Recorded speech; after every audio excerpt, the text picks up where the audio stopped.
On your side, a motorist driving home from work decides to take a shortcut behind a strip mall to avoid traffic. And he's cut off, he says, by a speeding school bus loaded with children taking the same shortcut through the alley on private property. Well, that's what one Shreveport man told us was happening last week. KTBS 3 on your side, we looked into the man's complaint and what district officials are doing about it. It's tonight's Arklatex In-Depth report. I was on my way home from work. I'm riding along with Robert Wojciechowski to see what he says he saw a few days ago as he was driving home and decided to take a shortcut. He never even stopped coming through here both times that I saw. Did he slow down? He slowed down a little bit, but he was moving pretty good clip. A school bus, he says, loaded with students from Uri Middle School on their way home, barreling along an alleyway behind a strip mall, apparently taking a shortcut to get to the neighborhood where Wojciechowski himself lives.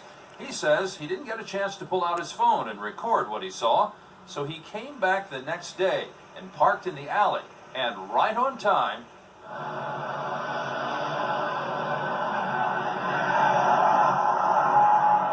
Wojciechowski put it in gear and followed to try to see how fast the bus was going. Hit the speed that you think he was rolling at. The speed that you were at.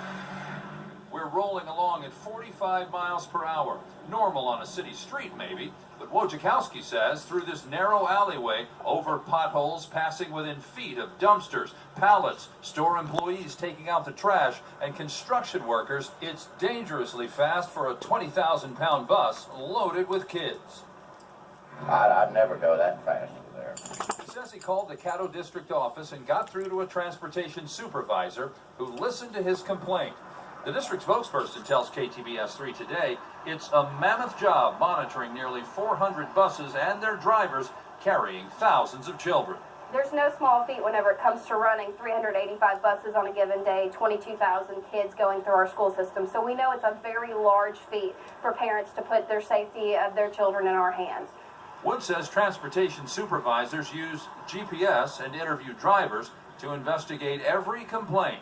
Every bus in our district has a GPS system where we can immediately locate a school or a bus and know exactly what their speed is at any given time, determine where they are in their route, whether they're running behind or they're ahead, so we know exactly where to tell parents where a bus is. I tracked down the transportation supervisor who took Wojciechowski's complaint. She said she was going straight to the driver to speak with him about the incident to make sure it doesn't happen again. And from now on, the district will have one extra set of eyes on this alley. I'll be back by here throughout the rest of the school year, just to check. Couldn't hear him over the bus. He said, I'm going to keep an eye on this guy. Woods says the Caddo School District encourages parents, students, and witnesses on our roadways to report anything they see. They have a hotline and a page on their website for anyone to use to file a report with the district. They say they want to hear from you if you see something that goes wrong. Go to ktbs.com to find that information, along with a link to the district's webpage. All right, plan.